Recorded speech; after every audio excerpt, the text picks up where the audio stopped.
Senate demands investigations of customs officers engaged in special operations at border communities. Shooting at innocent citizens is unacceptable. Nigeria Police Force recommits to ensuring safety at Bayelsa, Kogi and Imo off-cycle elections.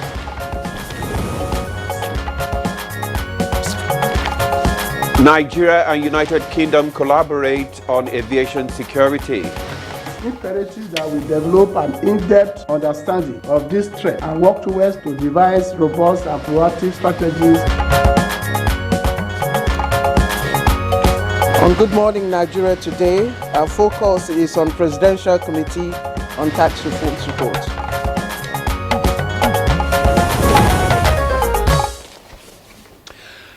Nigeria's current economic realities raise urgency for reforms, and experts are quick to express concern about the loopholes limiting opportunities to diversify the nation's revenue sources. And one key area identified is Nigeria's taxation system, where experts believe the nation's tax regime presents a chaotic front. From multiple taxation to tax evaders, compromise, corruption, as well as inefficiency, abuse, and chaos, the perversion leaves little to be desired. And of course, as a result of those gaps, businesses in Nigeria experience higher production costs, reduced profit margins, and disruptions in supply chains, of course, amongst many other hiccups. Available data indicates in 2022 alone, only 41 million Nigerians paid taxes. A more mind-blowing revelation from the then Minister of Finance, Kemi Adeosun, showed that only 214 persons residing in Lagos, among other billionaires across the whole country, paid more than 20 million as income tax. And of course, worried by this trend in the economy and in consonance with the renewed hope agenda of the present administration, a Presidential Committee on Fiscal Policy and Tax Reforms was instituted some weeks back, specifically in August, and they are charged with the responsibility of developing a robust roadmap to review and advise, of course, government and agencies on appropriate reforms to shape Nigeria's fiscal policy and transform the economy of the country. Yes, Claire, you're right. The reform is headed by Taiwo Oyedele as chairman. The committee terms of reference is expected to cover three major areas of fiscal governance: revenue transformation and economic growth facilitation. So since August, the committee, we should ask, what has the committee been doing? And I must tell you that it has been on its toes, and recently it's presented the first phase of its recommendations to the president. And those recommendations were targeted at addressing, the crazy exchange rate, inflation, fuel subsidy removal, and of course to facilitate economic growth. Tagged the Quick Wins report, the committee added that the second phase will commence soon, with other thematic areas to include legislative and constitutional amendments that will reduce the over 200 official and unofficial taxes collected from Nigerians across the federating units to below 10. Now, comparably, from the perspective of the World Bank and other economic experts, non-oil taxes from the three tiers of government is estimated to represent just about 4.0% of our national income, unlike what is obtained in countries like South Africa, Kenya, and of course Ghana. Yeah, you're right. What are the expected derivables, and what are the far-reaching recommendations preferred by the Presidential Committee on Fiscal Policy and Tax Reforms? These answers are more and more we will appraise today on Good Morning Nigeria. We have assembled guests from across board to take a look at the Presidential Committee on Tax Reform's report. I am Ademola Adeoye. Welcome to Good Morning Nigeria. And I'm Claire Adelabu Abdul Razak, and also just to let you know that we will have a second topic. I'm sure you know that the out-cycle elections in Bayelsa, Imo and Kogi is just around the corner. So today we will be beaming our searchlight on what's happening in Bayelsa State. So that will be our second topic. And the program is reaching you live from the network service of the NTA, Africa's largest television network. In the course of our program, as usual, we will be reviewing the newspapers, and Demola and I will do that. We will also bring you business news from our business desk, and then much later we'll delve into the world of sports and the foreign scene to see what is happening. Right now, Dennis Adegunloye is ready with highlights of the morning news. Good morning, Dennis. Yes, good morning, Claire and Ademola. Good morning, Nigeria. Here is the morning news. The Senate has urged the federal government to lift the 20-kilometer ban on sale of petroleum products in border communities to alleviate the economic hardship in areas affected. It also asked the Controller General of the Nigeria Customs Service to investigate and review activities of officials engaged in special operations at entry points to ensure that standard procedures are adhered to.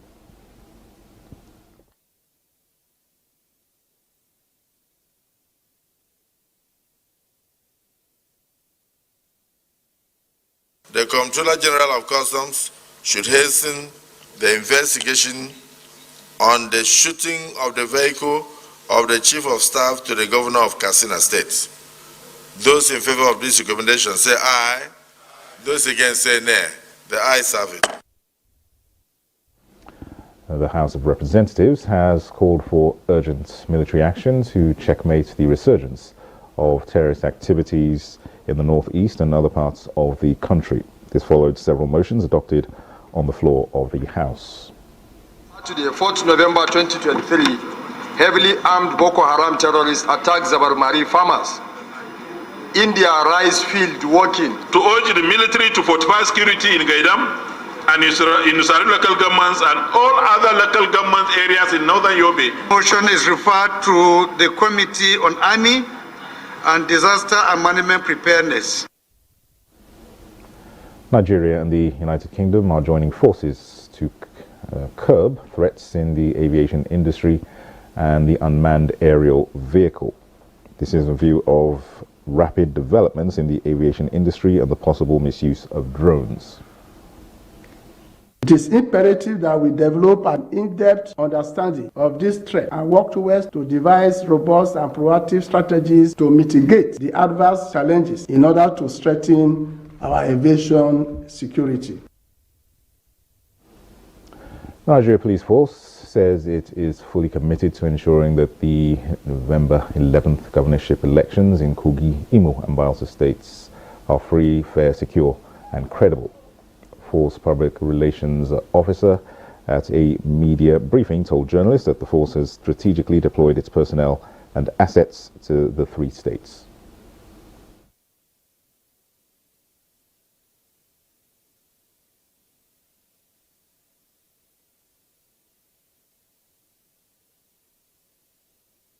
The Inspector General of Police has ordered the restriction of all forms of vehicular movement on roads, waterways, and other forms of transportation from 12:01 a.m. to 6 p.m. on election day, that is 11th of November 2023 in the affected states.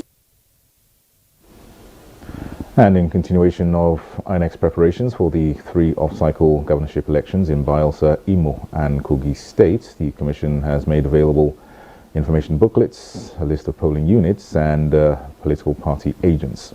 The information booklet contains an infographic summary of registered voters and permanent voter cards collected by local government areas, as well as the distribution of registered voters by gender, age, group, occupation, and disability.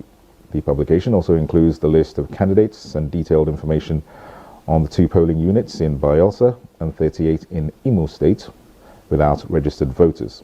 On the list of polling and collations agents, 16 political parties are sponsoring candidates for the election in Bayelsa State and 18 in both Imo and Kogi states. The elections will be held in 10,470 polling units.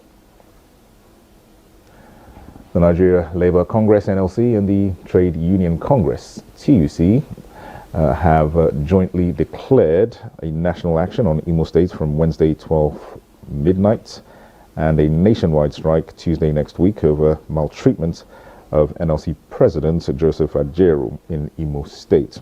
The leadership of both workers' unions made the declaration as a press briefing in Abuja. Are not limited in any front.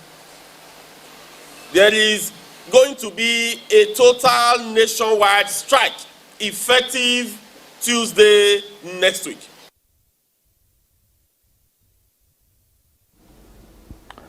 Well, those are the news highlights for now. Good Morning Nigeria continues after this break with Ademola and Claire. Good morning. You're welcome back. You are still on to Good Morning Nigeria, coming to you on the network service of the NTA. And now to business news. Debt Management Office, DMO, commences subscription process for 2 to 3 federal government of Nigeria bonds. Details of this and more on business news with Comfort Amodu. Debt Management Office says it has initiated the subscription process for 2 and 3-year federal government bonds for October with an interest rate of up to 13.4% through November 6th to November 10th, 2023. According to DMO, the bonds will mature on November 15th, 2025 and 15th of November 2026 for the 2-year and 3-year bonds. In the meantime, banks' borrowings from the standing lending facility of the Central Bank of Nigeria increased year-on-year by 466% to 268.3 billion naira as at the end of October 2023 from 47.3 billion naira. In trade, investors and economic key players across the continent are converging on Cairo, Egypt, ahead of the IETF 2023, including Nigerian entrepreneurs, to leverage on the opportunities of the intra-African trade platform with $43 billion in trade investment. For us to see a shift in intra-Africa trade, Nigeria has to be an active participant. Nigeria has a big market and also has a lot to export to. The intra-African trade fair is expected to bring together 1,600 exhibitors from over 75 countries on the continent. With Business News, Comfort Amodu. All right, many thanks to you, Comfort Amodu, for the business news. Next is newspaper review.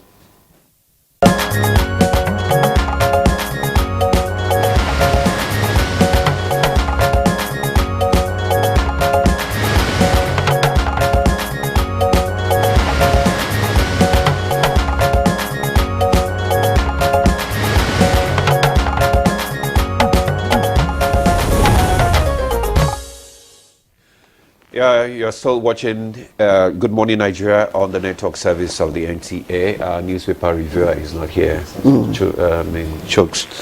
So let me just start with the Daily Trust newspaper.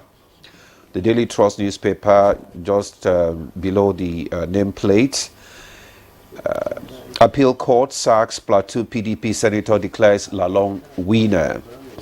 Gas scarcity persists in Lagos, Kano, others as price remains unstable. Thank God it has not hit Abuja.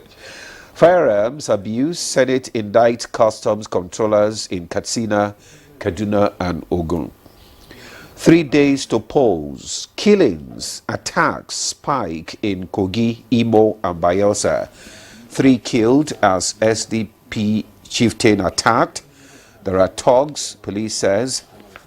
IGP restricts movement, bars Ebobiago, other quasi security outfits. That story can be gotten on page 4.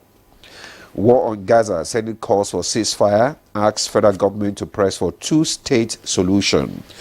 The story is on page 6.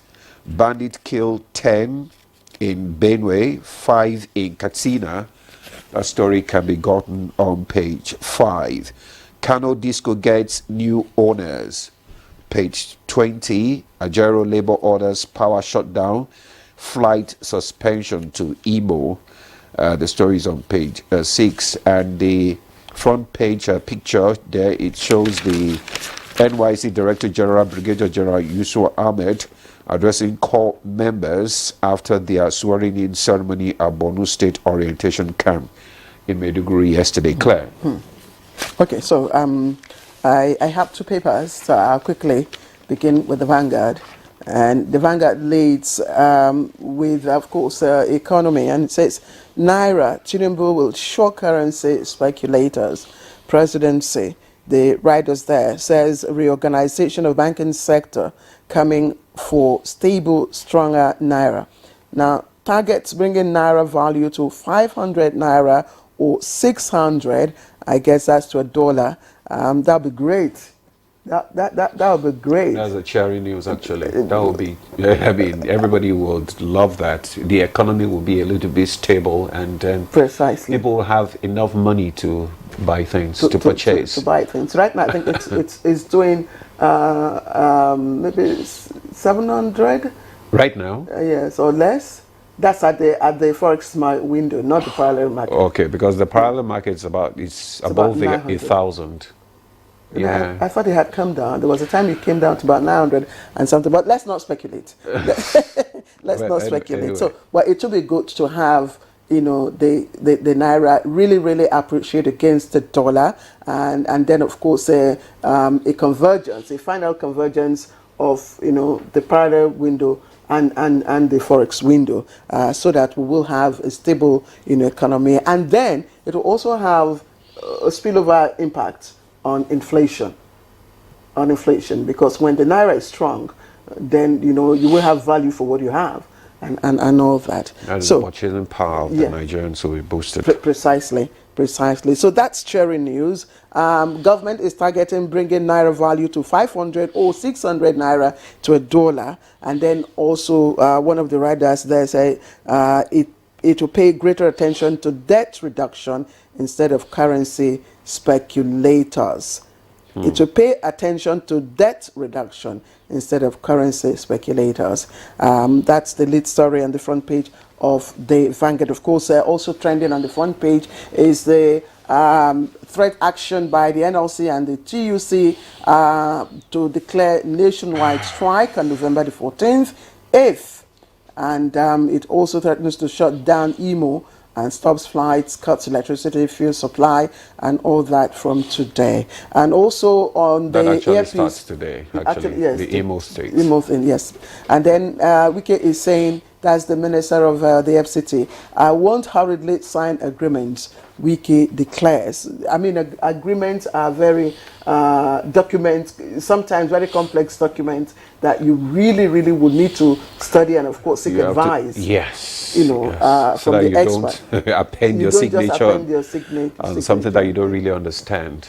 And again, it would appear that that's what, you know, seem to be happening with regards to our international agreements that we sign, and that's the reason why most times you discover that those agreements, you know, different tiers of government find it difficult to domesticate them and begin to implement. Like the one where just the PR, precisely. You know where I'm heading to.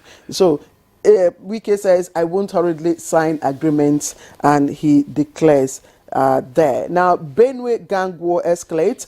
10 killed on motorbikes and tricycles. That's also trending on the front page of the Vanguard. Now, just at top the nameplate, oil and gas manufacturing gets 55.5% of loans in the first quarter of 2023.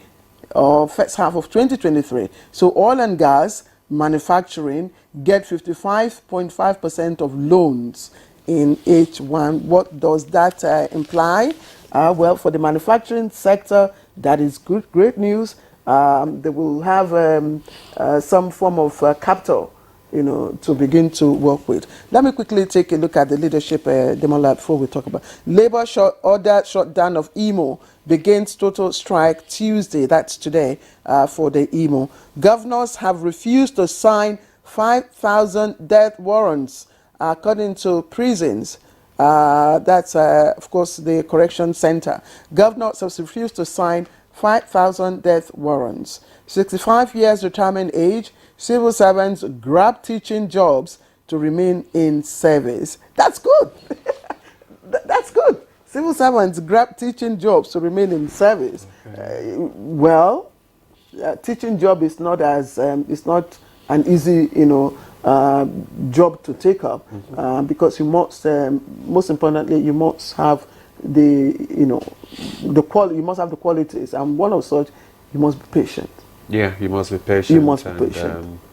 You must have the knowledge that you want to impact, actually, number one. Then also you must be patient. What exactly is it that the civil servant, are they, migrating from? We will have to go into the inside page and read. But the writers here say director manipulates posting to Abuja school. Manipulate. Well, that's how the leadership and education ministry declines comment. Okay. Well, you will have to go to the inside page on page 4 to find out details of that. Due to this morning is to read it out to you and then do a little of review there. Now, Kanu approves 40.3 billion naira for roads, flyovers and others on page 18. And Lalong, that's the current Minister of Labour, Lalong Ibori's daughter wins seats at appeal courts on page 14. Troops kill 10 terrorists, recover arms and motorcycles on page 19. And on the foreign scene, Israeli troops in heart of Gaza, WHO laments level of deaths. And what is the picture story on the front page of the leadership? It is a representative of the Solicitor General of the Federation and Permanent Secretary in the Ministry of Justice, Mrs. Gladys Odegbaro, second right there, head of ministry, and all of them during the cybercrime awareness walk in Abuja yesterday. Now, just above the nameplate, parties deploy 130,093 polling agents for Imo, Bayelsa and Kogi polls. And Niger, this is Niger, demands 13% derivation. In Niger, demands 13% derivation from hydroelectricity. Why am I confusing Niger and Niger? Because it's the same spelling. Actually, but the off-cycle election is actually very worrisome, because if you read the major headline on Daily Trust, it says 3 days to polls, killings, attacks spike in Kogi, Imo, and Bayelsa. 3 killed as SDP chieftain attacked. There are talks, police, IGP restrict movement, bars, Ebubergo, other crazy security outfits. I don't know what is going to happen there now that already. Yesterday, we also heard that there was a bomb blast in Bayelsa yesterday. Yes, and I think it's in is it no, not Ogbia, it's in Ogbia. Yeah, Ogbia. Yes, yesterday. So you can imagine, and this is just 3 days to the election, and what message are the politicians and the parties trying to pass across to the voters? Because if things like this continue, we may likely witness another huge apathy, this off-cycle election. And but I think the security agencies are on ground, like the police yesterday. Declared that they have moved over 60,000 or 66,000 officials to the 3 states. So we are expecting that at least that the security and the IGP has also restricted movements in the 3 states. So let's hope that things will take shape and there will be peace during the election. Indeed, we're all hopeful that this time Nigerians will do the right thing and of course politicians, would comply, with the, electoral laws, and of course be law-abiding. And parties have deployed 130, more than 130 polling agents, for the respective elections.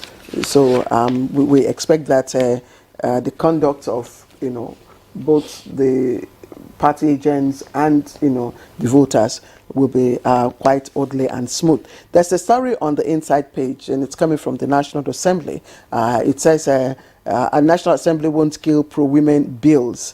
Says, of course, Deputy Speaker of the House of Representatives, Honorable Benjamin Carlo.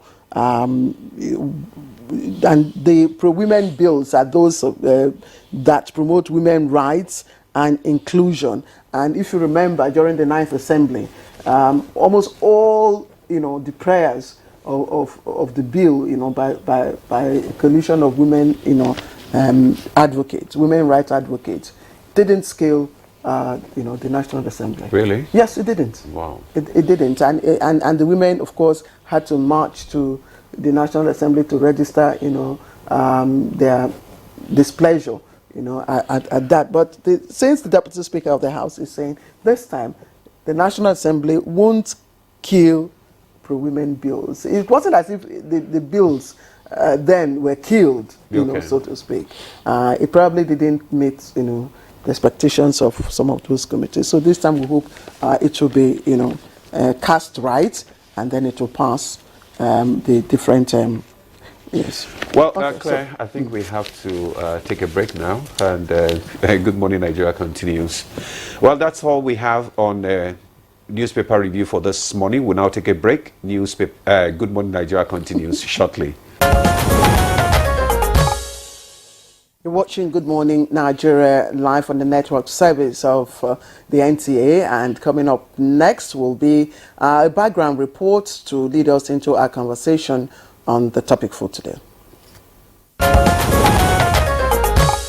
In 2017, the then Finance Minister, Kemi Adeosun, disclosed that only 214 persons in the entire country paid more than 20 million naira as income tax.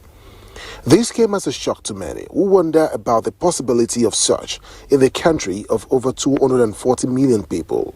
And experts believe the tax system in the country is one that needs restructuring. Officially, there are over 60 taxes meant to be collected by the federal, state and local governments, but unofficially, these taxes double with more than 200. The case of multiple taxes by various tiers of government had for long led to higher production cost of businesses, reduced profit margins, disrupted supply chains and squeezed consumer spending. No doubt, fiscal and tax policies are key to the realization of any nation's economic development, and it is a potent tool for resource mobilization. And this is what the Presidential Committee on Fiscal Policy and Tax Reforms wants to rekindle, especially in the hope of restructuring Nigeria's taxation system.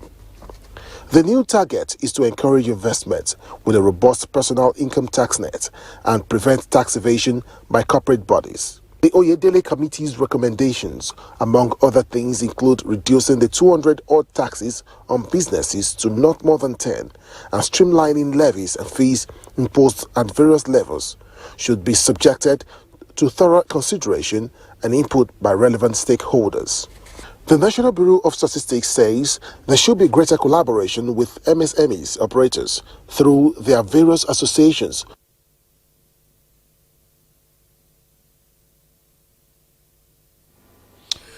Thank you, Yemi, for that background reports there. And this morning we shall be looking at the Presidential Committee on Tax Reforms report, and we will be examining the issues arising from the report, and to discuss the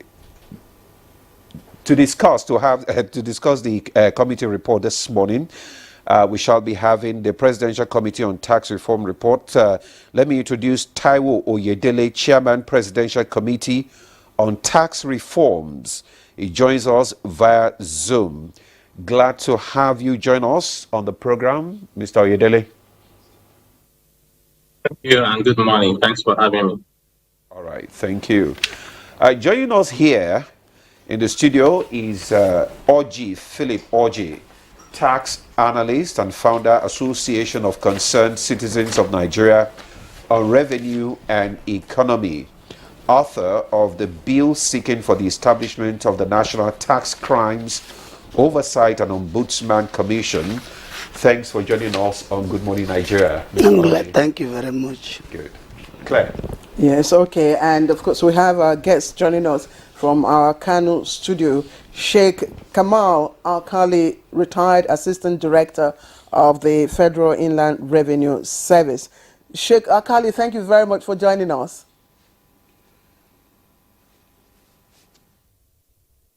Thank you. Good morning to you, and indeed, good morning to all Nigerians on Good Morning Nigeria program. Thank you, Sheikh. All right. Thank you, Sheikh. Good morning to you too. Now, let's do our first question to the chairman of the tax reform, Oyedele. The mandates for a robust tax system took off in August, and in less than 3 months, you have come up, with a report. Can you give us the highlights for the far-reaching recommendations preferred by the Presidential Committee on Fiscal Policies and Tax Reforms? What are the highlights of the report? Yes, thank you very much. So I think the starting point for me would be to give a quick overview of the work of the committee that was set up by the President, His Excellency President Bola Ahmed Tinubu, GCFR. So this committee, which is the Presidential Fiscal Policy and Tax Reforms Committee, was set up and inaugurated on the 8th of August 2023 with a broad mandate covering 3 pillars. Number 1 is fiscal governance. So this is about how we manage our revenue, our spending, our borrowing, and also ensuring that there's coordination between various policy organs of government, particularly fiscal and monetary policies, but also ensuring that there is coordination with the subnational, particularly states, but also local governments.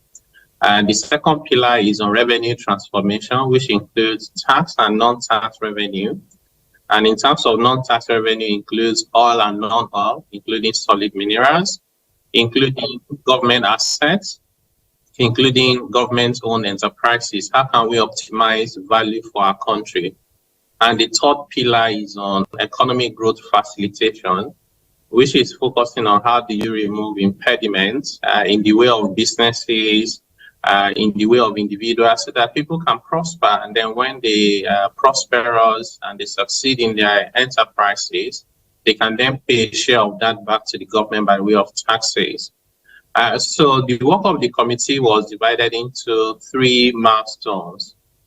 The first one was what we call the quick wins, which we're supposed to do within 30 days. And then the second phase is critical reforms, where it's, under that phase, we're looking at rewriting the tax laws and even proposing amendments to the Constitution to clarify taxing rights, issues of fiscal federalism, for example, who should collect VAT. And then the third phase is full implementation. And the work of the committee is designed to both recommend and also support implementation concurrently. And that's what we have did. So what we did, about 2 weeks ago, we submitted the first report to Mr. President on the quick wins. And those quick wins focus on 3 major areas, which are the most, pressing issues for our country as at this moment. Number 1 is, what can government do in terms of interventions to cushion the impact of fuel subsidy removal? We know that this has meant that Nigerians have made a lot of sacrifices. And for the people at the bottom of the ladder, life has been difficult, and we need to recognize that. So our recommendations focus on what government could do to meaningfully help Nigerians who are struggling as a result of that very important decision, but which of course, has been painful for many Nigerians. The second area that we focus on with our quick win report was in terms of fiscal policy interventions to help stabilize the Naira exchange rate. We all know very well that once Naira is depreciating in the foreign exchange market, it tends to have far-reaching implications, including, the price of goods and services on the street is affected. Even sometimes items that you cannot figure out any foreign inputs into them, maybe Gary, for example, people just increase prices because of the Naira value.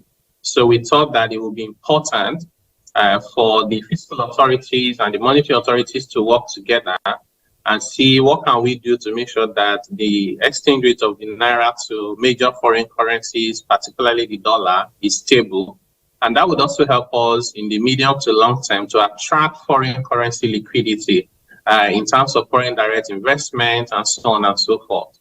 And the third aspect of our report focus on other important economic benchmark and variables, including how can we generate more employment, particularly for our youth, including how can we promote exports, particularly of non-oil products, services, and intellectual property, including our creative sector. So that's the summary in a nutshell. That is what we have done. And then now that the report has been submitted to Mr. President, we're now working through how to implement those various recommendations, because some of them we require that we have executive orders by Mr. President. Some of them we require that we have ministerial orders by the finance minister.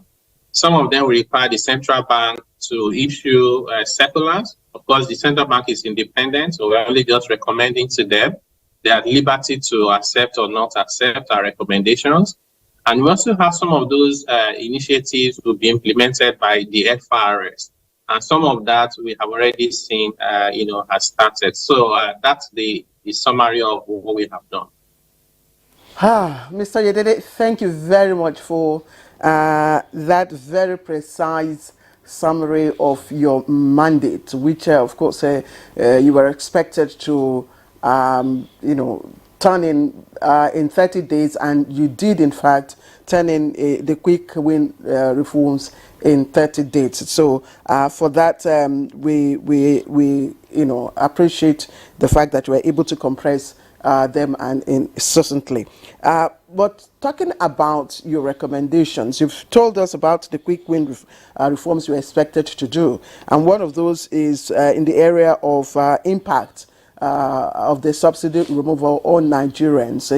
What kind of intervention that will be required. What specifically were your recommendations in this regard that would probably require either an executive order or ministerial order or even a circular from the CBN? Yeah, thank you. Clearly, we tried to do a summary of some of the key recommendations which we have circulated. It's in the public space. It's been published by the media. We haven't published the report itself, and that's because we don't want to, come in the way of our own success, because if you put out too much details, it can come in the way of implementation, because some of those reports have details about what we'll do with some government agencies.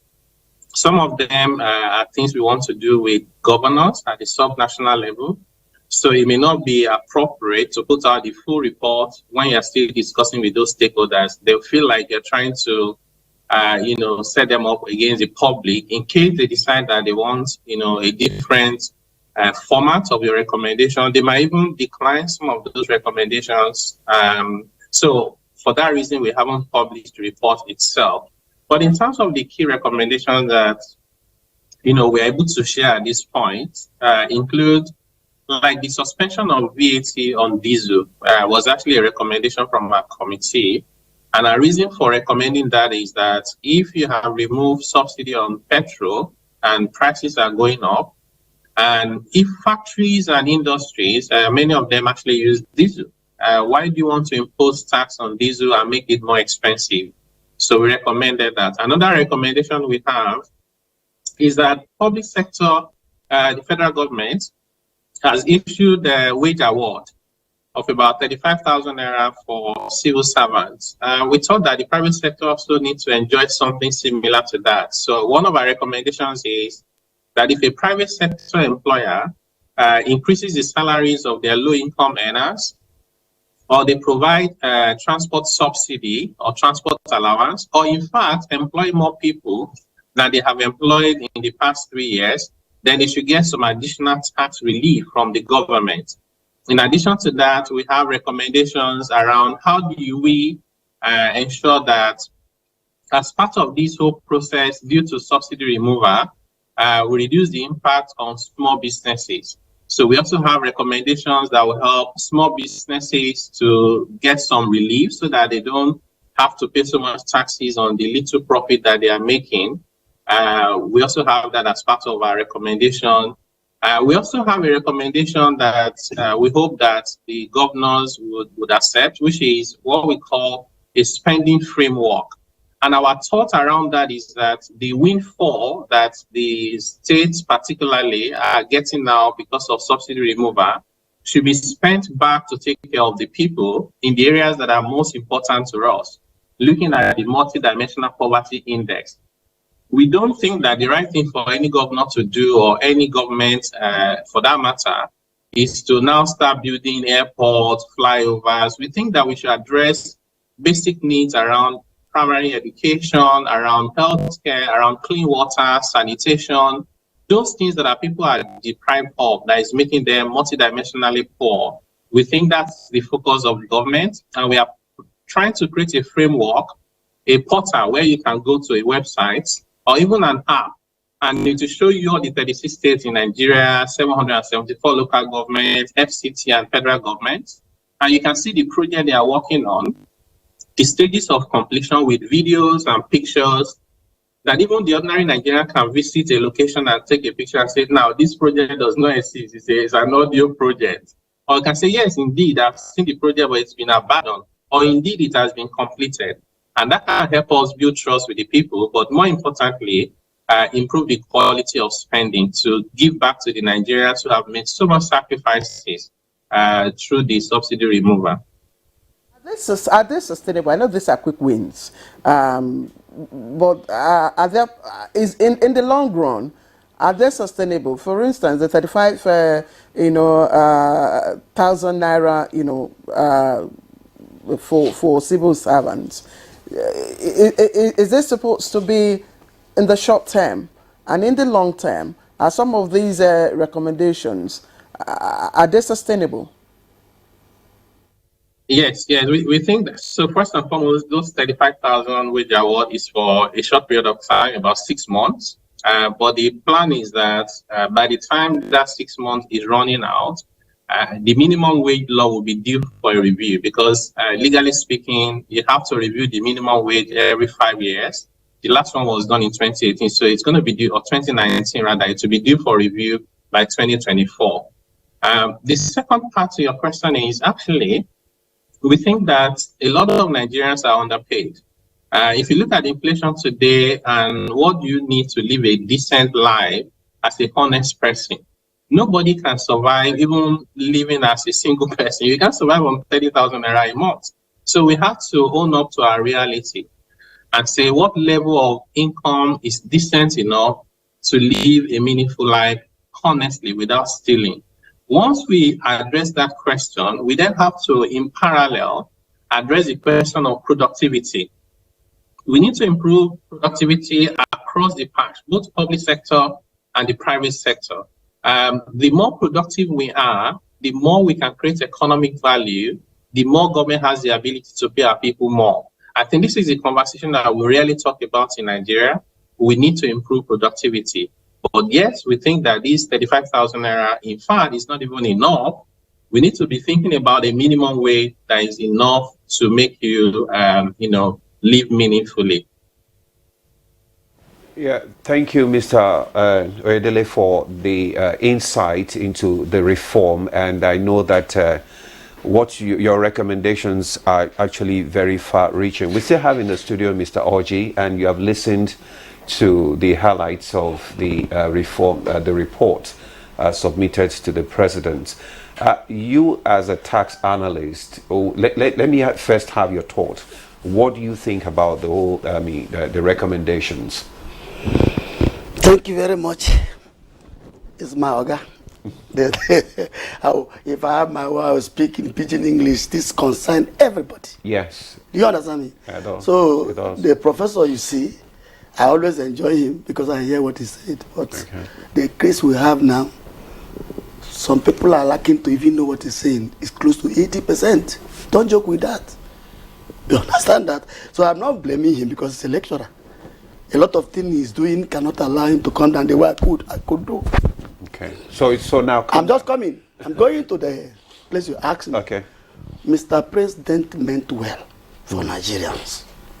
In fact, I have very much confidence in what they have outlined even before the report came out. If you have children and you are poor, you have no money, you start to engage your 10-year-old child to, like, Salah is coming. Yeah. Christmas is coming.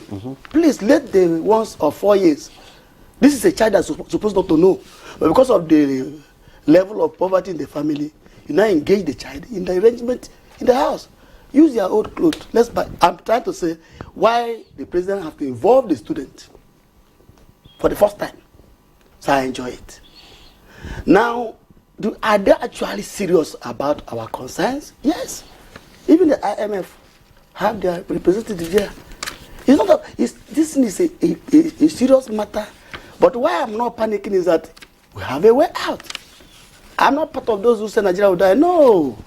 We will even surpass our predicament and take our position as a giant of Africa economically.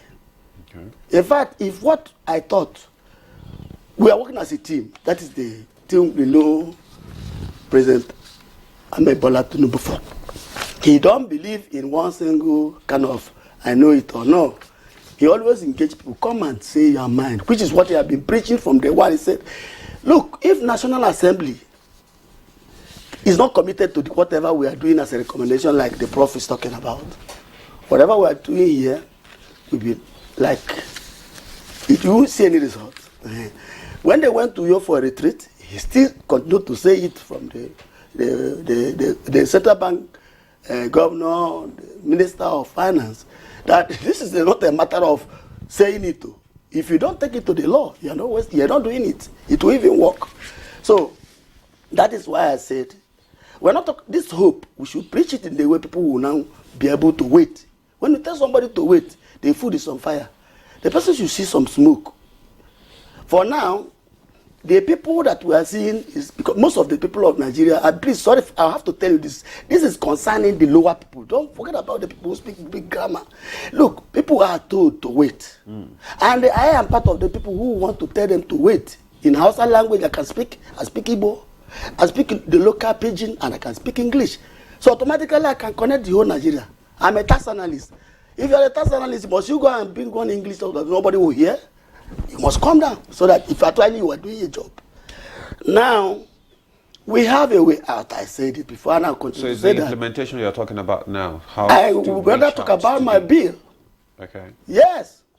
If I start to discuss what Prof said there, it will take me out of the lane.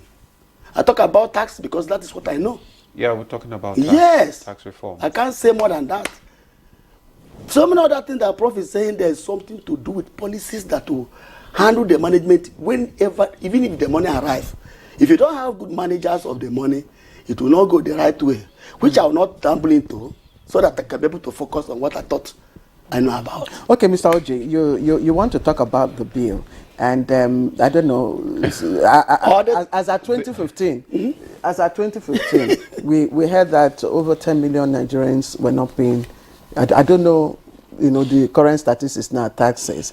And we also know that Nigeria ranks, the statistics says Nigeria ranks low on the global case of paying taxes. And our tax to Several GDP. people are not in the tax net. Yes, tax to GDP ratio is also the lowest in the world, maybe less than 6%. Yeah. So now, from your perspective, and the perspective of this bill, how realistic is this task of reforming the tax system, the taxation system in Nigeria compared to, what is obtained in other parts of the world? Thank you. You hear when Prof said they're going to review the tax law. Good. Now, we are still, as we are talking now, because it's yet to be done, maybe tomorrow, we are still operating 1939 law. The Federal Bureau of Internal Revenue, 39, even before independence. Now, no one can use such type of method today, electronic service delivery, that we are using in taxing. So that particular thing alone makes me know that when I came back about 2017, that I started pushing this bill, 7 years now, it is not easy for people to listen to you. You see, so because people are so confused, people are paying tax. In fact, you said something about people not paying. Yes, what is the core mandate of this law, of this 1939 law? They are overpaying. Yes. How? Wait now. You are asking me to listen to me. This discussion is very, very, very important to Nigerians this morning. Do you know why I said you should wait? 1939 law is the time you come and carry a stick, cross the market road, like my locality, or you are walking in a bar and somebody will touch you, show me your paper. And as I know, somebody will collect my own because I have no photo, nothing. He will now claim Philip Oji. He show you the paper of Philip Oji. You no longer ask him, he will go. You will not collect any tax.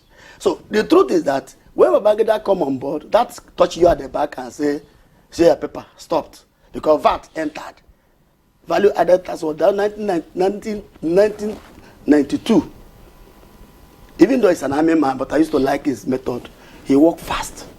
But there was no National Assembly to do the right thing in that area. But did he do well in that? Yes, he did. Sparing tax to the 3 tiers of government, the local government. Before it was FBIR of 1939. But when he did that, you now see that if you buy something, you pay tax. You understand? Because if you don't do tax, well, you see something that resembles the 1929 women riot of female harass on Kuti. People that are paying that tax is the first person you should concern about. So what is the gap in the law? Because if we spend the whole time, we have a guest. What is the gap in the law, in the 1939 law, that your bill is seeking to address? This is where I'm going now. Listen. What my bill is an inspector of tax. In 1862, America went to UK to copy their method of taxing. You can't do tax without learning what others are doing that made them to do well. Now, if you go, I don't want to mention many things, but dictator in the United States represents what I want to do here. Copying people like Inspector General of Taxation of Australia, /Ombudsman, the SUTC, /Ombudsman of the United Kingdom, the Treasury Inspector General for Tax Administration of the United States. These are the people who do the job and report to National Assembly because the owners of these taxes, the community and the parliament. Look, Nigerians and the parliament don't know what's going on in our taxation. It may not be actually that the federal land revenue is not doing a good job. You have to give somebody something you can manage. The porosity in that place, they cannot do it. So there's OECD demand that countries, their member countries, should have tax inspector without border. If you don't have the agency we're talking about that we should have, you cannot communicate that in what they call automatic information sharing of the OECD. You won't. And let me tell you that international taxation of Nigeria is close to about 20 trillion naira loss a year. How much are we collecting? If we are losing such money in international taxation, base erosion, profit sitting, this and that, all this illicit financial flow, even terrorist financing. I don't always like to allow that one. You see that you are the cause of your trouble that you are buying gun every day, wasting money you're supposed to have done, and things are going to be controlled by data, and money will flow in. Let me tell you, our buying and paying VAT on daily basis, this transfer you do 5 times to your brother, you do before you finish in a month, is over 160 billion naira. Okay, let me just interject. So why would somebody say we're not paying tax? Okay, we're paying tax. Thank you, Mr. Oji, for your contributions there. Maybe we should just go to our Kano studio, where Sheikh is standing by. And let me just throw this question to you. Are the director the Assistant Director of Federal Inland Revenue Service, and former. Okay. Now you have looked at the reform, the Presidential Committee reform submitted, the report submitted to the presidency. How do you think the tax reforms, will help to promote more equitable and progressive tax system in the country?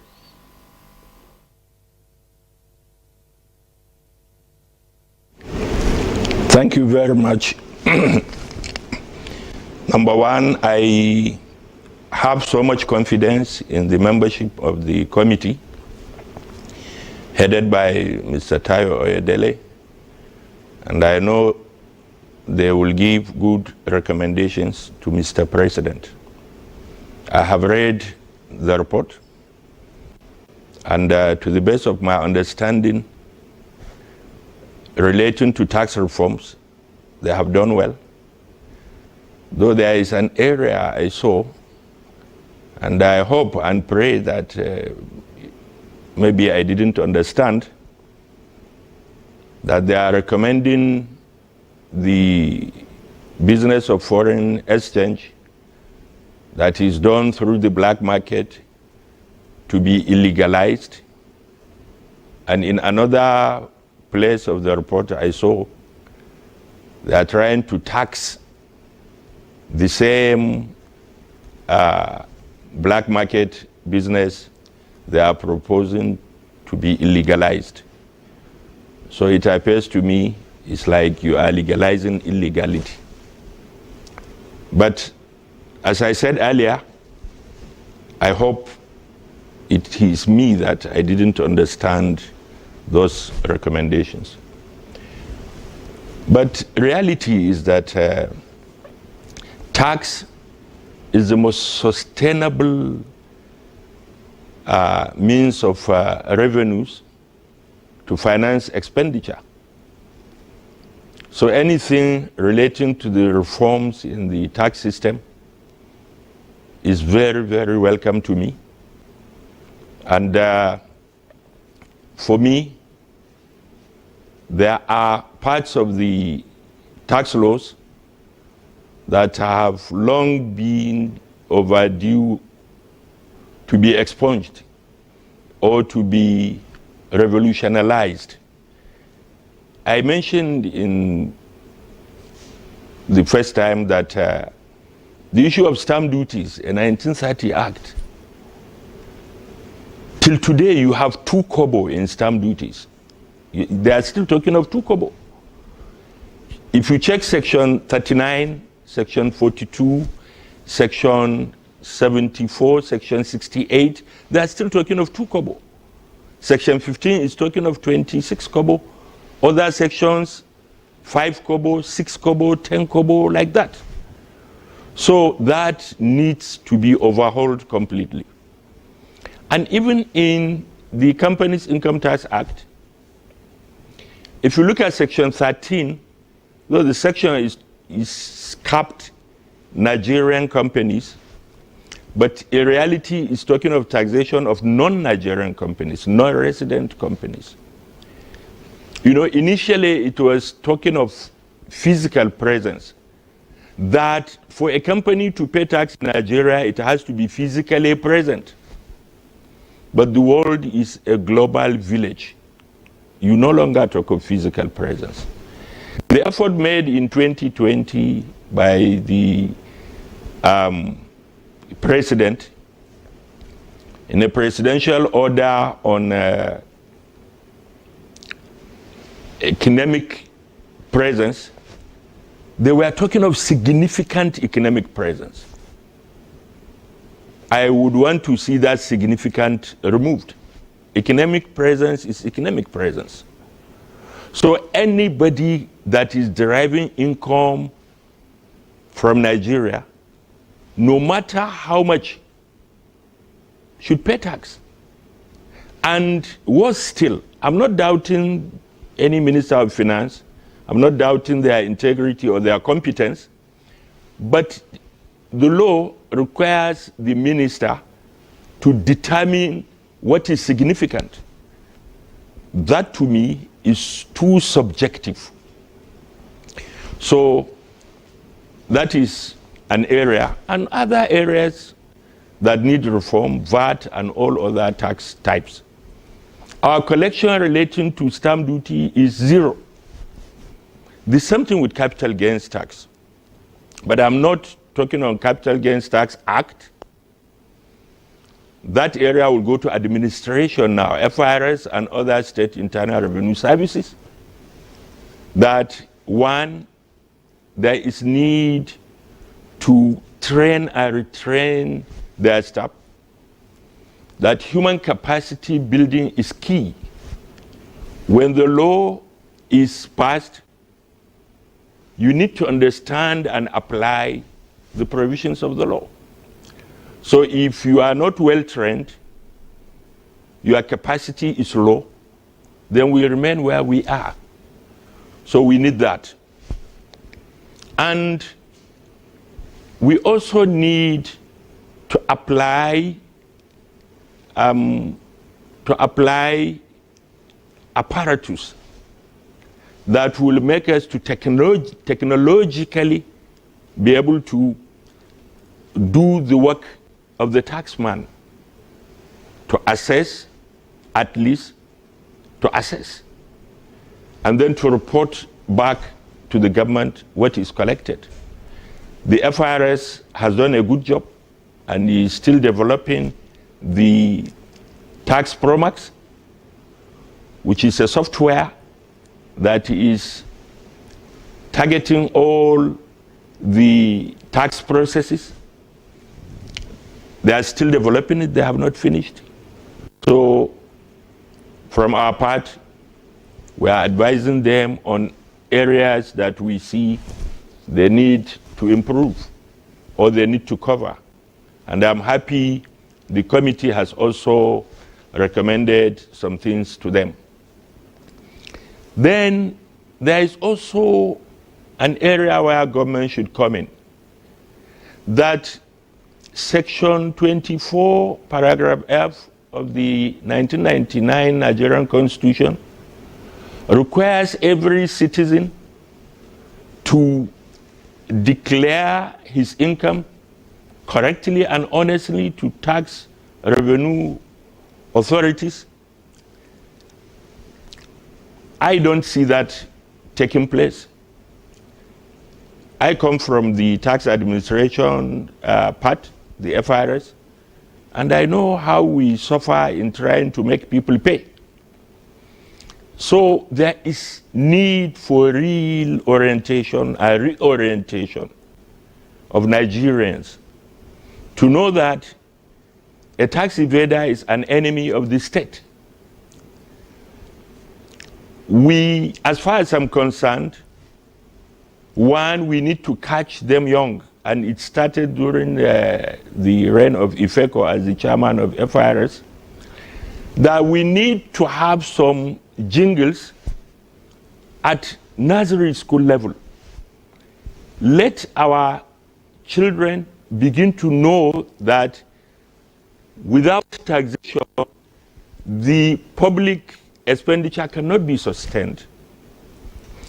So rather than sing "All MacDonald has a farm," rather than sing "Fire on the Mountain," we should begin to have some songs relating to, you know, the issue of loving your country, the issue of trying to contribute to your country, and the issue of paying taxes. And that is why I say to Mr. President that if it is possible, have a ministry for national orientation, not just an agency, and then a ministry for taxation or for revenues, not being under the Federal Minister of Finance. So these are my recommendations. And for me, Mr. President is committed, and the committee is also committed. Thank you very much. Thank you very much, Sheikh, for your thoughts on the tax reforms there. And I believe that Mr. Taiwo Oyedele listens to some of the issues that you have raised, the issue of tax evasion and the need to build capacity of staff to implement some of these recommendations. I would like Mr. Oyedele to speak to some of these issues, especially the issue of the tax evasion and how to enhance compliance, and the need for capacity building of the staff to be able to ensure proper implementation of the recommendations of the reform. Thank you very much, and thank you to my brother in Kano there for the very good points, and also my brother there at the studio. So let me start with the point by Mr. Oji. So he has a very good point around ensuring that we have proper visibility and supervision over what the tax authorities are doing. It's almost like saying, you know, you have the auditor, but who is auditing the auditors? We are also working on that as part of the work of my committee, but in a slightly different format. So we are focusing on the Office of the Tax Ombudsman that will be reporting to the National Assembly like he has recommended. The only reservation we have is setting up, you know, another organ or inspector general for taxes, which may end up creating a lot of overhead. But also, you're going to struggle to find people who have the right knowledge to be able to do the work effectively, because when you say Inspector General for Taxes, people are going to be thinking about people like the police. And we already have within the existing legal framework the opportunity to be able to do that. We are going to strengthen that and create the Office of the Tax Ombudsman with professionals with the right of experience. We're speaking to some countries where they have that now to learn from them. I was in Cape Town last week with the African Tax Administration Forum and discussing with the Tax Ombudsman for South Africa. So let me leave it at that, and then we can take it forward subsequently. To the point made by my brother in Kano. So the first one is, why is it that we want to introduce excise duties on transactions in the parallel market, and at the same time we said we want to outlaw transactions in the parallel market? Very good point. But as of today, actually, the law does not encourage you to go and sell foreign exchange or buy it in the parallel market. So the law recognizes the official market of the authorized by the central bank. But we know the reality is that if you can't find dollars and you have medical issues to deal with, or you have kids abroad and they're stranded, you know, or you need to travel for emergency, it doesn't matter what the law says, you find the dollars where you can, or you have even inputs for your factory that you cannot find in Nigeria. You have the option of shutting down your factory or just buying dollars where you can find it. So what we are trying to do, and this is a combination of policies without dictating to the central bank, because many of these policies are monetary. So the central bank is fully in charge of those, and the central bank is autonomous.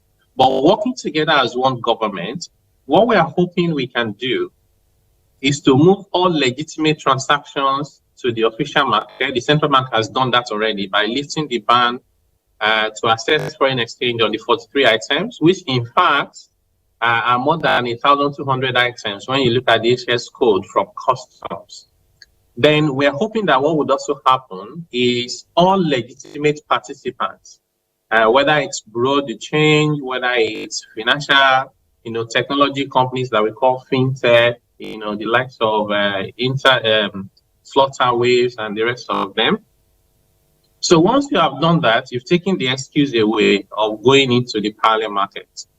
Now, today, even though the parallel market is not legal, even as we speak, if you go there and you have export proceed and you go and sell it, we will not say you're exempted from tax. We ask you to pay tax, because the laws allow the tax authorities and government to tax any economic activities, whether it is legal or not. It's a secondary.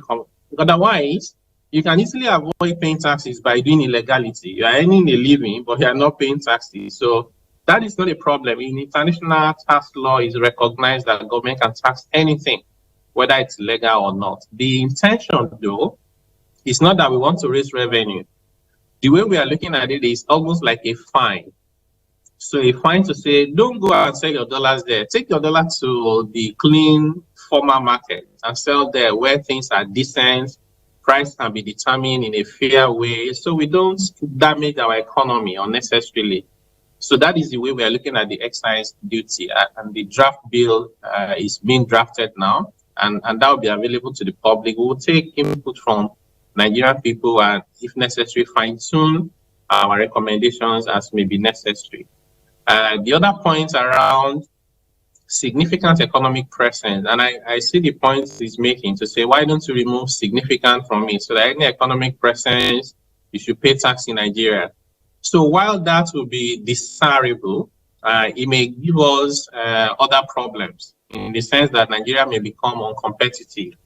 I'll give you, an example. If someone is, transiting, I know we don't have a lot of transit in Nigeria, but we're hoping it will happen.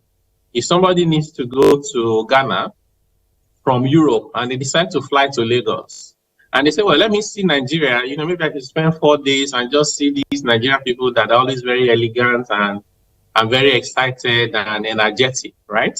While they are spending 3 or 4 days in Nigeria, they could come to Abuja, they could stay in Lagos, they could walk from their hotel in the evening and do official work. Now, if you now say to them that they have to pay taxes in Nigeria, what will happen is nobody will do transit in Nigeria anymore. The same way that many of us who are Nigerians, we go to Europe, we go to America, we go to other countries in Africa. I was in South Africa last week. I worked there. So South Africa should not ask me to pay tax just because I was there for 4 days. So you need to still draw a threshold that does not make your country uncompetitive. That is why the word significant is used, to make sure that that threshold is not something that discourages people from coming to Nigeria. And the last point, I do agree with him on tax compliance. I think we need to increase our threshold as to what we consider acceptable. I do think that many people in political offices today, including elected and appointed people, have not earned the moral rights by way of legal tax compliance with taxes to hold those offices. And that's why in many countries, before you are appointed or before you are elected, they scrutinize your tax compliance record for 2 reasons. Number one is you must be the person who is patriotic and compliant with the constitution that says you must declare your income honestly and pay your taxes to the appropriate authorities. Number 2 is that people who don't pay their taxes don't have the right to preside over taxpayers' money. It's an aberration. If I have been evading taxes, why should I now be a governor who is deciding how to spend taxpayers' money? So that is the reason why it's critical for us going forward. Not only ensuring that multinationals pay their taxes correctly, not only ensuring that corporations, whether they are Nigerian or international, pay their taxes correctly, not only should we ensure that individuals pay their taxes correctly, we must focus on our leaders particularly because they have to lead by example and by setting the tone from the top.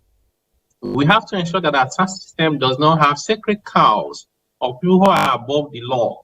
Some of the events that happened during the past administration, still very painful to me today when I remember them, that there were 2 governors that were convicted all the way to the Supreme Court of stealing public money.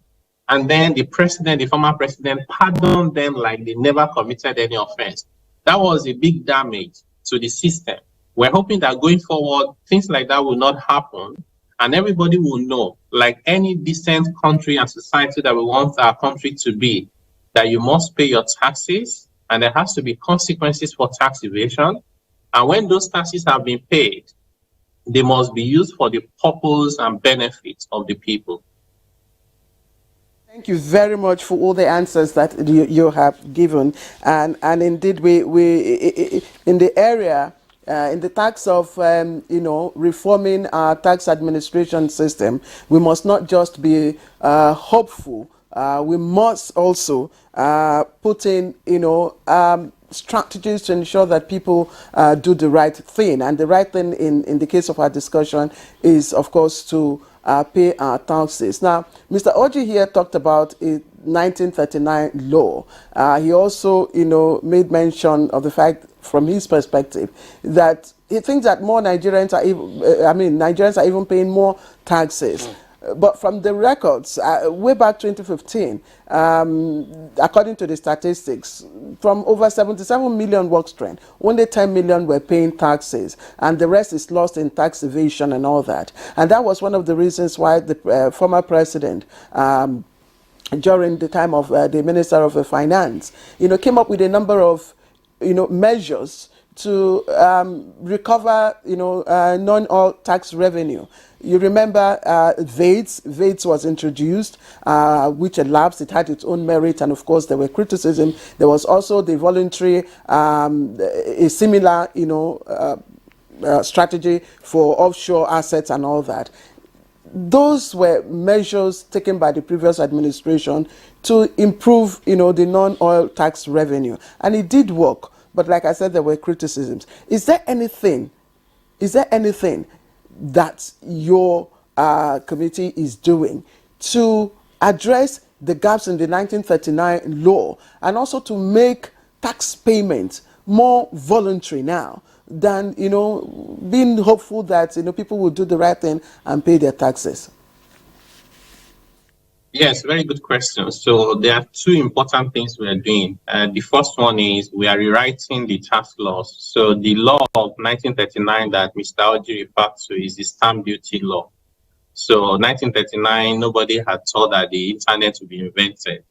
And today we are forcing ourselves to apply that law into the digital economy. Of course, it's going to be chaotic, and that's what we're seeing. So we've concluded that there's no point trying to amend our laws. It's like having a car that is 40 years old and you keep patching it. You remove the boot and put another one, remove the engine tomorrow, the tires, you can't recognize the make. When you can easily just put a new car together. So all the major tax laws, we are rewriting them. We are rewriting Nigeria's national tax policy as well. We're developing a policy on government spending. There has to be some principles and framework for how government spend money. I saw a report about 3 days ago in the press that indicates that about 15 airports in Nigeria are not viable because the governors have built an airport because they want to fly to their own capital city, not because the people need it. Many of the airports can't even boast of one flight a week, and they are being maintained with taxpayers' money. They have been built with taxpayers' money in the first place, and they are being maintained with taxpayers' money at the expense of primary schools, basic health centers, road from farm to market, vocational center that people truly need. So we are writing the law. So that 1939 problem will be solved. The second thing we are trying to do is we are leveraging on technology. There's a project that is called Data for Tax. And Data for Tax is similar to what is done in many countries. While I was in South Africa last week, the Commissioner General for the South African Revenue Service, said to me that they have identified up to 4 million of their taxpayers where they have said to them, they don't need to file returns because the tax authority in South Africa already has information that they need. They knew what they were buying. They knew the money they made. You use your card, you use your phone, anything you do, the taxman was seeing it live. So they had used that information to prepare their tax returns on their behalf.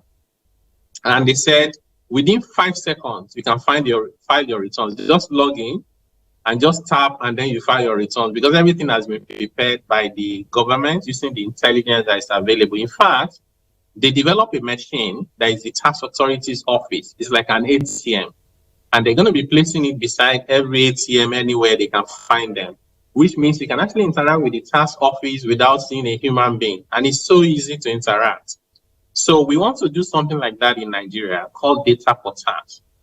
What this will do is that it will ensure that whatever anyone is doing is within the visibility of government for two reasons. We would identify people who are poor, and government can use that opportunity. This one of, you are sharing rice, and at the end of the day, only 1/4 of a bag is for a whole village. The reason is because there's a lot of corruption in the process of transferring those interventions from the starting point to the end point.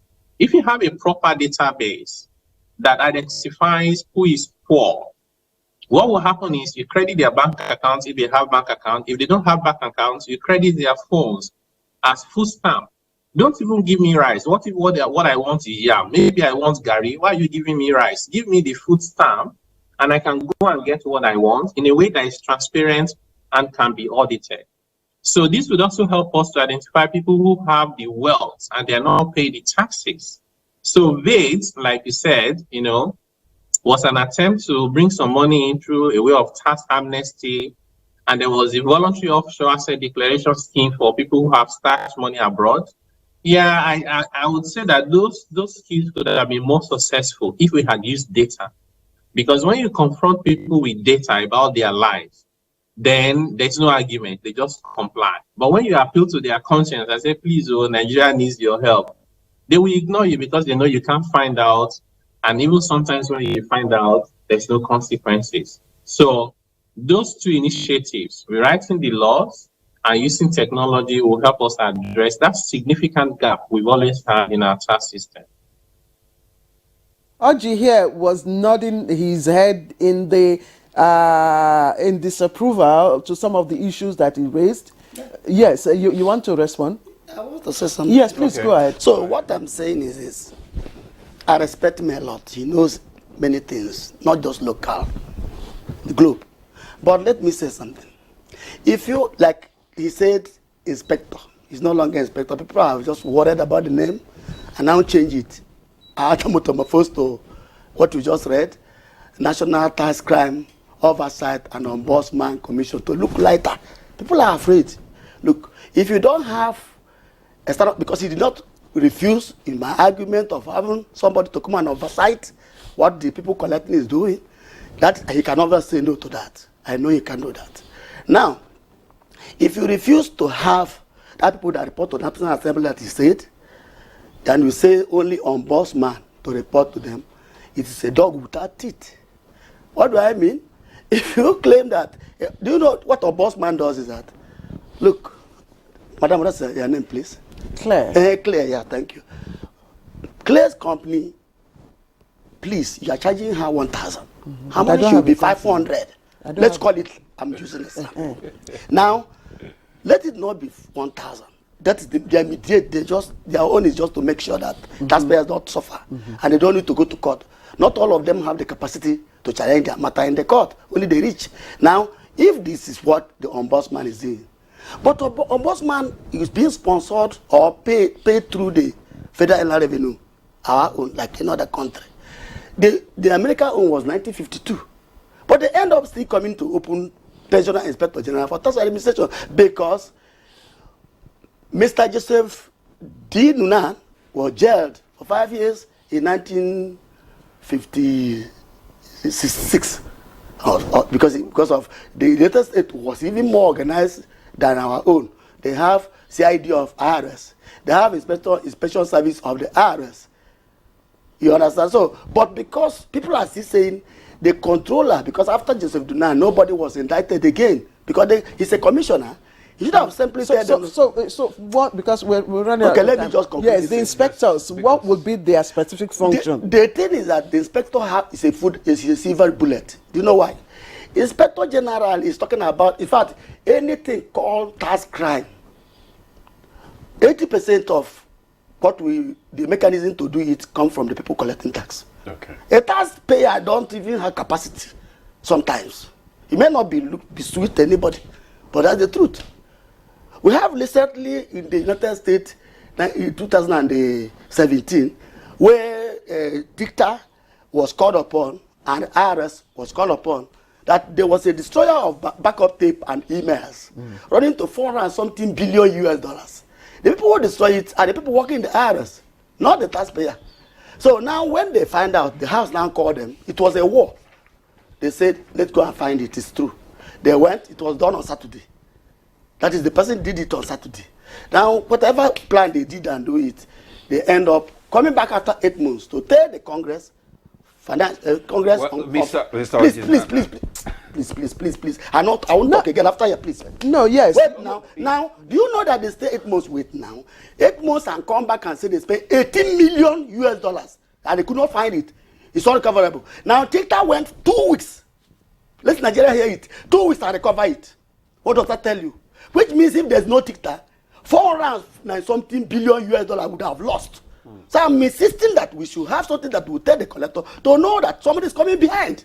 I'm sorry that the way my voice is, please. No, it's okay. It's okay. It's okay. I know you are passionate about the point. Yes. 7 years. Yes, I know. I know you are just expressing. Yeah. You are passionate about the whole thing. Thank you. I'm sorry. And I believe that the authorities have heard you, and the right thing will be done. The bill is ongoing, you know. Yes. Sponsored by 9 people in the repo. Yes. Because of time, we have to go to our Kano studio where we still have Sheikh Al-Kali to just give us, in less than 60 seconds, your parting thoughts on this tax reform. Thank you.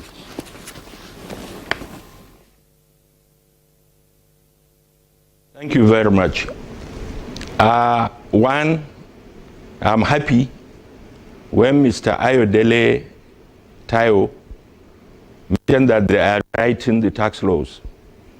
So my problem with stamp duty is solved, because I know coins, kobos, are only in CBN vaults and CBN archives. So, and that they are leveraging technology. That is also key. I have so many other recommendations, but you are giving me 60 seconds, and I want to respect time. But on the whole, I'm happy. But I want Mr. Tayo to give us an opportunity to recommend to them more, maybe outside the program. Thank you, I'm grateful. Thank you very much, Sheikh Al-Kali, for respecting the time. We appreciate your thoughts there, and we know that there will be more time in future because we still have so many issues to discuss on this tax reform. Thanks for joining us on Good Morning Nigeria. Also, we want to thank the chairman of the tax reform, Mr. Taiwo Ayodele, for coming on Good Morning Nigeria. Thank you very much for your thoughts. Thank you. We have Mr. Orji, Philip Orji. Thanks so much for coming on Good Morning Pleasure Nigeria. is mine. Thank you very much. Thank you. We now call for a break. Good Morning Nigeria continues after this break. Stay with us. All right, welcome back. You're watching Good Morning Nigeria. Now time to talk politics. So the forthcoming cycle elections in Bayelsa, Imo and Kogi scheduled to take place on Saturday, the 11th of November. Of course, it's very pivotal in the country's democratic process. And of course, pundits are claiming that these elections will provide indeed a unique opportunity for all Nigerians and indeed the world to evaluate outcomes which will significantly impact the political fortunes of the parties involved, and ultimately lay the foundation for the upcoming general elections in 2027. So to join us to talk more on the Bayelsa PDP governorship campaign so far, we have right here in the studio Dr. Don Evarida Bednigo, and he's the spokesperson Bayelsa State PDP Governorship Campaign Council, and it's a pleasure to have you right here in the studio. Yeah, good morning. Thanks for having me. Yeah. Okay, Dr. Begnigo, you're welcome to Good Morning Nigeria. A lot has been happening lately in Bayelsa, from the Independent National Electoral Commission, INEC, issuing an amendment list of candidates for the upcoming Bayelsa State governorship election, with the inclusion of Temipre Silva contesting on the platform of the All Progressive Congress, APC. Is the ruling party in any way threatened by this development? Well, I think we'll say it for free that for us as a people, not just a political party, Bayelsans are happy that that name is included in the final list. The reason being that the incumbent governor has demonstrated an uncommon love and passion for development, providing security, ensuring the sanctity of life. And Bayelsans are saying, we have moved on. For those who want to rear their head to say, oh, I should have a chance, they are asking. We are at the records. And Bayelsans do not want a situation where one person will complain that it was the court that excluded him or her. And therefore, without even mentioning his name, Bayelsans wanted. And for us as a political party, we celebrated the inclusion of that name.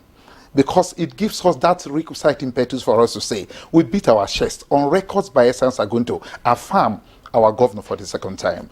And so, it's not an issue that we're going to talk about any day, because we feel, as a party, this is the right time. Bayelsans will do the needful. And the world will understand. Remember, the president a few days ago said, he told the world that this off-cycle election is not about which party. It's not about who wears the crown. It's about a process that must be adhered to within the confines and principles of democracy. And we're telling the world, the desire of Mr. President to ensure that Nigeria enjoys a new lease of democratic face will be made possible in Bayelsa State. The people will come out and let the world understand democracy is here, because performance is what determines good governance. All right, Dr. Abednego, I just tell us a bit about the stakes, in this election, because you've just mentioned the APC governorship candidate, Timi Perceiver. He's granted interviews and talked about, of course, the kind of baggage he's bringing in, not just baggage of experience in terms of government, policies and programs. He's also been there before, so he has an, advantage of being at the helm of affairs in Bayelsa, so he claims to know the issues better than what it is now. And he also talks about the gaps in development. So for you, what are the issues? Yeah, I think it's important to say that there are strong determinants for this November off-cycle election in Bayelsa State. First is security. And of course, as a government, that's our bragging right. Bayelsa State, this is a national television. In fact, this is Nigeria. We're talking here about Nigeria. Bayelsa State is the safest state in Nigeria today. We are not saying it. Except what happened in let me say it. Not only that. I will go to that briefly. Okay. But I'm telling us now that Bayelsa State is adjudged the safest state in the country. We are not saying it. The former president, Olusegun Obasanjo, was in Bayelsa State a few days ago. He said, I call on all states in this country to toe the Bayelsa approach of wanting development first, by granting security, that what I see here is real security. Is that as a reason of government policies? It's about the level of investment our government has put in place to ensure that security is not just about lip service or political rhetorics. No, it's about creating the enabling environment for security operatives, supporting logistics, and most importantly, weaving in our common nexus between the people and security agencies, where the people come out to show ownership and responsibility that preservation of life shouldn't be just a responsibility of governmental institutions, but about themselves. And now we're saying, look, as a determinant, security is first. When we get it like we have got it in security and there's need to sustain it, that's why the people are saying continuity. When we get it right in security, substructures of society just key in. For instance, building critical infrastructure. When we're talking about the other person, the other candidate, he hasn't the records for us as a government. We're saying there are three basic sectors, three central sectors in the state. We have the Bayelsa West, East, and Central.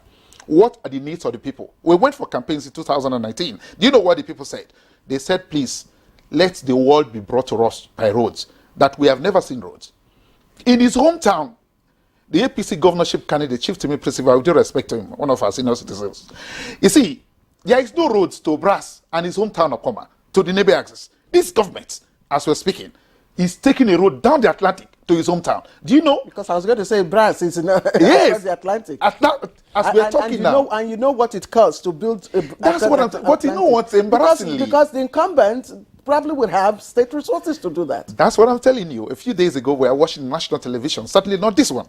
And then the governorship candidate... This is the only national television. Yeah, no, one of these global television too. But certainly not NTA. And then when he was accosted as to, why didn't you build roads in a state when you are a governor?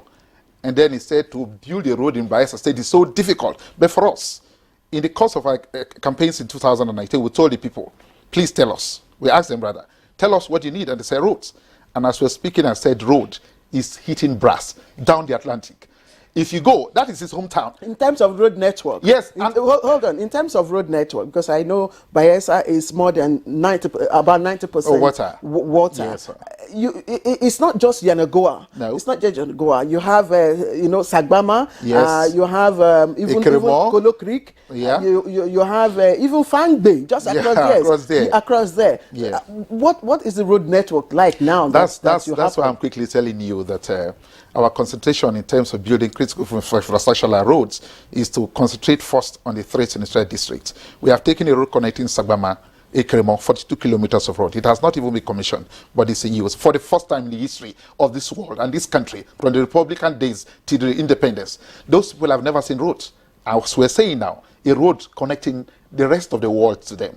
And now our intention is not just that. We're saying from 2024, we want to ensure that road connects the Agesi port, which is what we've collaborated with the federal government. 12 hours. No, it's possible. We're going to do it. Look, it's 12 hours. Do you know what it took us years ago to get to Ekremo? We have to negotiate from Bayelsa State to Delta State in Bomadi. There, you spend the whole day. But you know what? You don't need even a car now. You can take a tricycle or a bicycle, and you just take a quick one there. And now we're also saying Southern Niger. This is Nigeria we're talking. Southern Niger, by what we know, and the data is correct, is the largest and most populated local government in this country. It is the most naturally endowed local government in this country. It is also the most forgotten and marginalized local government. And no, let me say this very important. Yes. Do you know they have never seen a car in their life? This government. This government has taken road to the level that people are saying, look, if there is anything at all that should be a determinant for this election, this road. Now, the 3 senatorial districts in Bayelsa State are saying road, and road, but not just road. Is it about education? Is it about school? And that's why we have what we call the Yes Dream movement in Bayelsa State. It does not know political party. But the details that we have emanating from the state is that the oil-rich state is lacking in development in some areas, and even as it ranks as one of the is even ranked as one of the poorest, in states in 2022. Now, do you think the governor can hold sway even in the face of the perceived and somewhat new political order in the state? And secondly, I want to ask if the governor is enjoying the endorsement of critical stakeholders in the state across the party. It brings to fore why I wanted to quickly mention about the Yes Dream movement. The Yes Dream movement is not about PDP or APC. It's about the people enjoying the essence of prosperity. The Yes Dream movement does not know names of people, civil society organizations, religious bodies, market women. Do you know what happened yesterday? Endorsements of... That's what I'm saying. Do you know what happened yesterday? Bayelsa State was under lock and key, not by the government. Market women closed their shops. Fishermen stopped going to the river or to the sea. Palm cutters like my father stopped going to cut the palms. Canoe carvers like the former President Goodluck Jonathan's father didn't go doing their carving anymore. Teachers, though on holiday, said they will go and wear their teaching clothes to demonstrate the essence of appreciation of education. Now, when you're asking whether XYZ things are going to say differently, look, let me tell you, Bayelsa State isn't a poor state. Bayelsa State is enjoying an uncommon lease of new life. And that's why we're saying yes, there is. Yes, there is about security. Okay. Yes, there is about reprofiling the health status of the state. It's about giving us better education. We have to gain some time now. We have just less than 3 minutes to round off. So he talked about, the state of the people of Bayelsa, and of course the level of development. And I'll take you back to Oloibiri. I'll take you back to Tibutu. These are very rural areas, where you have, poverty, where you can even see poverty. So how far has your principal reached by way of development to those areas, especially those areas that are even outside the state capital, Yanagoa? On your way to Patani, you have this community. I've been trying to remember the Kayama? name. No, not Kayama. The community that was visited by the military during the president. OD. How is OD today? Is OD enjoying part of this infrastructure that you talk about? Yeah, that's why we're saying that, look, as a government, we're very strategic to ensure the first we grant security. And after security, we build infrastructure. And we give attention to education. And we look at reprofiling the health status of the state. And of course, build capacity for our children awards to ensure that When we want the world to come and invest in the state, bearing in mind that we created a transparent system, they will understand that the local content is there. No, let me tell you, day after day after day, endorsements are coming from across the globe. Yesterday, the whole world plummeted on Bayelsa State. For once, even members of the opposition said they were standing with our governor. That's the endorsement. The former president yesterday told the world, and those who care to listen, I refer to our own son, and our icon, the father of modern democracy. Let me say this, please. Yes, and tell us what happened. Do you know what he said? Do you know what former President Goodluck Jonathan said yesterday? He told the people, if there is peace in Bayelsa State, why not continue? And I have peace here. In Bayelsa, there is peace. I see my people having better education, improved healthcare, and the roads are being built. These are things that were never possible in the eyes of the world, that Bayelsa State can be taken to this level. He gives the endorsement. Former President Olusegun Obasanjo went. He gave the endorsement. Let me tell you, the Sultan of Sokoto went to Bayelsa State. His Eminence not long ago, a few days back, to commission a project. Yes. Do you know what he said? He said this is what should be in a state in this country. Do we have this kind of cordial relationship among the political parties and party followers? Wonderful. Does it exist? And what happened in Ogbia? Look, let me tell you. For once, in Bayelsa State, we can say it as a bragging right too, that Bayelsa State government under Doidiri is the only government in this country that we can say for free that has absolute political tolerance. But within the party, People's Democratic Party, total peace and tranquility. You know what? For once we had in this country, one governor was returned unopposed in terms of just go. Nobody's going to contest with you. And let me tell you, come November 11th, we are not going to cast votes about who becomes a governor for the second time. It will be a mere affirmation. Police has flagged Bayelsa Kogi as flashpoints. It's a beautiful thing because we know we have years of struggle in Bayelsa State, the Jaws. Remember, Bayelsa State is homeland at the center of the boiling pot of the Jaw nation, and therefore, if anything goes wrong in Bayelsa State, it will affect everything in this country. So for us, you're assuring that there will be peace during the election. It's not about assurance. The world has said that Bayelsa State is the most peaceful, not me. And we are saying that, look, because it is so, the other folks, we know them. Do you know that you just... Are you done with the campaign? Okay, yesterday we did our grand rally, and I did say that all people from all walks of life plummeted Bayelsa State to celebrate the essence of life, the essence of prosperity, the good roads, the education, the peace and tranquility, the capacity built for our children awards, and most importantly, they wanted to hear just one thing, not about what the governor has done. They said, how will it be 2024-28? So November 11 isn't going to be an election day. So it is going to be a day for mere affirmation because everybody, including folks in the APC, they have downsized and they are saying, so what you're saying is that you are sure that the governor will be returned to the exalted seat. It is not about assurance. Doidiri as a governor isn't contesting for a second tenure. His works have spoken for him. And the people said, and they are saying even today, November 11, they will affirm him. But most importantly, as a caveat, because Bayelsa is very peaceful, the other folks from the APC, anytime they want to rear their head for any election, situation changes for insecurity. And that's why you had a reportage, even on the tollbar, that a bomb explosion in Yeneg. Well, let me tell you, Doidiri has been a governor for about 4 years. Not even the knockout we had in Bayelsa State. Why this sudden thing? It's an embarrassing thing. However, we know Ribadu. I was a police officer many years ago, and I know him. Nigerians trust him. He's a man of uncommon impeccability. He has assured this country that we're going to have an election that means well. Please, dear folks, let the security agency in this country up their game and ensure that Bayelsans have opportunity to fight on. Is very contagious. It's not contagious. Dr. Dan Varada, Abednego, unfortunately you came, you didn't bring a finger, you didn't bring... No, they are here. They are here. Did you come with them? The governor told me anytime I get to NTA, let me give them prosperity. As I won't live here without blessing you guys, because this is Nigeria. Nigeria is happy with my governor, and my governor is happy with Nigeria through the NTA. Thank you very much, Dr. Abednego. Okay, Claire, let's take the... Claire, we have the sports updates. Let's have some sports news now. Sorry, okay, not sports. Let's just see what's happening on the foreign scene. Okay. Several civilians, including children, were killed in strikes attributed to the Malian army in Kidal, a possible foreshadowing of the battle to come for this bastion in the Tuareg rebellion and a major sovereignty issue for the central states. The Permanent Strategic Framework Alliance of the predominantly Tuareg armed groups reported in a press release 14 deaths, including 8 children, gathered in front of a school, and 6 notables were killed as well.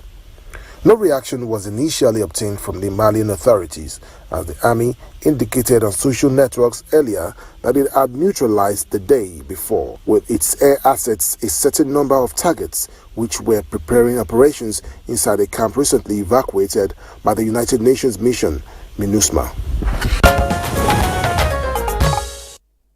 And all right, that's how it's been with us. And good morning, Nigeria, for today. As always, we're glad that you've made it with us. We invite you again to another interesting edition of the program same time tomorrow. From me, Claire Dilabu Abdulrazak, and the GMM crew, have a pleasant day. And I am Ademola Adeoye. Do have a great day. Thanks for joining us.